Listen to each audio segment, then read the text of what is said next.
Pacheco. Most of us know him as the co-founder of Peta, which he served as chairman for only 20 years. Today, he runs a fundraising service which is free to grassroots activists at AnimalNews.info. Please welcome Pacheco.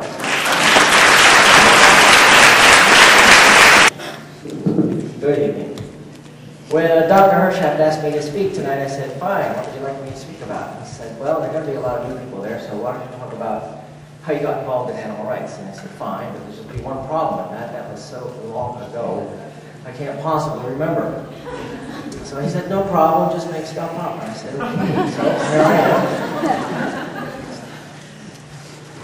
I have been able to remember that I got baptized into animal rights on 3 different occasions. Once with Paul Watson and the Sea Shepherd, the second time with Ronnie Lee and the Animal Liberation Front in England, and the third time with the Silver Spring Monkeys and with Peta. And for me it started with, I heard about this guy named Paul Watson and this group called the Sea Shepherd, and they go out and ram pirate whaling ships. And I said, holy cow. So I tracked him down and I went, knock, knock, knock, sign me up. Next thing I know, I'm going across the Atlantic Ocean on the Sea Shepherd, and I got baptized into animal rights in a fantastic way. And then next thing I know, we're in Portugal, and the ship has been seized by the Portuguese Navy for some incident that happened offshore. So we all had to leave pretty quick. Next thing I know, I'm in England. So I'm in England, and I hear about this guy named Ronnie Lee, who's the founder of the Animal Liberation Front. I go, holy cow. So I go and I track him down, and I go, knock, knock, knock, knock, knock, sign me up. And I'm a big believer that when you're in Rome, you should do as the Romans do. So I was in London, so I got to hang around with the ALF folks and went on a few extracurricular activities with them, and then I got baptized for a second time into animal rights, but this time it was in England. So then my visa runs out, and I got to go back to America. So I come back to America, and things were a lot different back here, back then.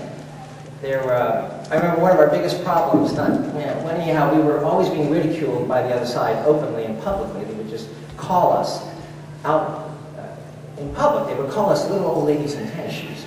And that would hurt in so many different ways. It was so unfair. But that's how things were back then, big time. And the other thing I remember was that there was the Pribilof seal kill going on. And that's where the American government would pay people to go to the Pribilof Islands in Alaska and beat to death the seals with clubs. And a lot of the animal groups got together and they started a campaign. And the campaign was to phase out that seal kill in 5 years. So that was a big impetus for starting Peta, because I thought, hey, how about a plan to phase it out in something like 5 days? So next thing I know, that I'm in DC, and I hear about this laboratory that's doing animal testing on animals. An animal laboratory testing on animals, I guess that would make sense. And it was in my neighborhood, so I said, holy cow. I tracked the place down, I go, knock, knock, knock, sign me up. Next thing you know, I'm working inside this laboratory as a research assistant. And they made me a research assistant, and what the sad part is that they were taking monkeys and cutting nerves in their necks and giving them crippled arms and crippled legs. Then they take the monkeys and put them in like what looked like a electric chair, and strap them all down, and then put a tube of toothpaste in the crippled hand. And then they shove them into a converted refrigerator and then give them electric shock. And the only way the monkey could stop the electric shock was by squeezing that tube of toothpaste with his crippled arm. So it was a horrifying situation, and I remember photographing the insides of that converted refrigerator, and the ceiling and the walls were covered with blood. That's what kind of a laboratory this was. So I was able to document a lot of this and took it to the police, and it triggered a whole series of really nice things for animals. For example, it was the first time ever that the police had used cruelty to animals as the reason for raiding a laboratory and for confiscating all the laboratory animals. It's the first time ever that cruelty to animals was used as the reason for shutting down a federal laboratory and for terminating a federal grant and for arresting the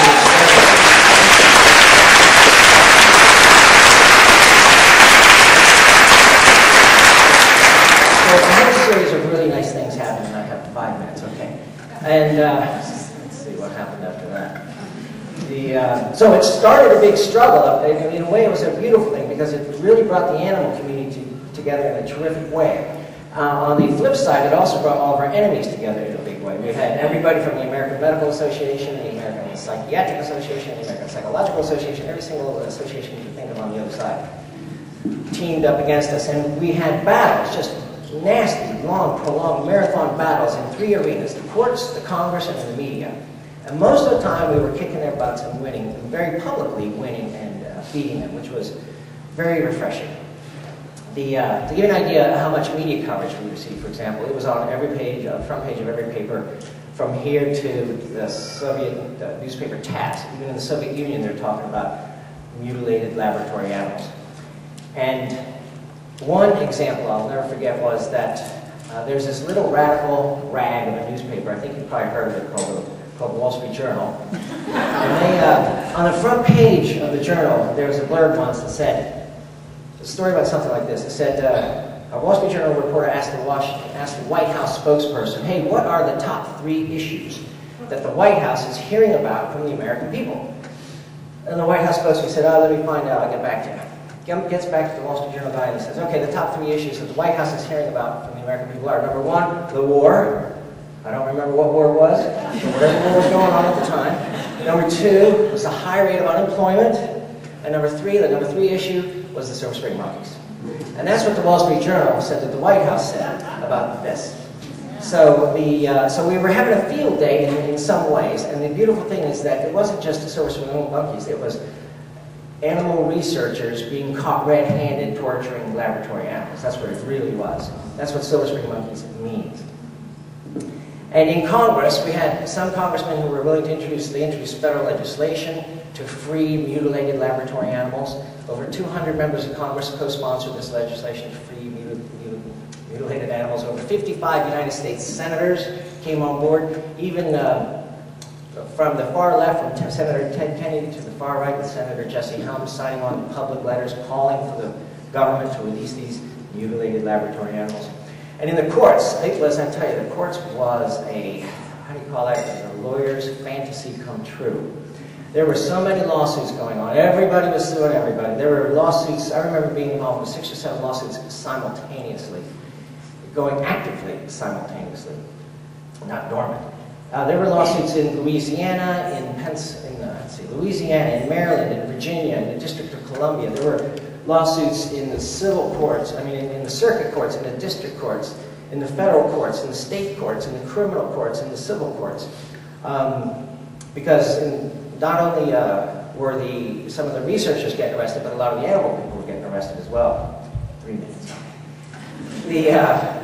So we were winning the majority of those. In the end, we won some, we lost some, and some were a draw, which means in the end we were able to rescue some of the animals. Some of the animals were killed by the other side, and some of the animals died along the way.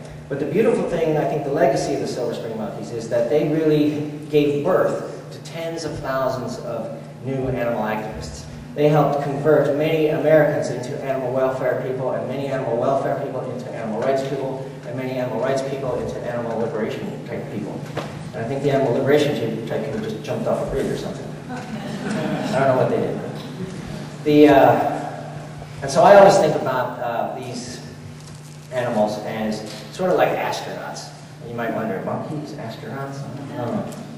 But I think of them as astronauts because not only did they take us to new heights, but they took us to so many places that we had never been before. And like the very first astronauts that walked on the moon, I believe that the struggle of the Silver Spring monkeys, their struggle represented one step for laboratory animals and one giant leap for the rights of all animals. Thank you very much.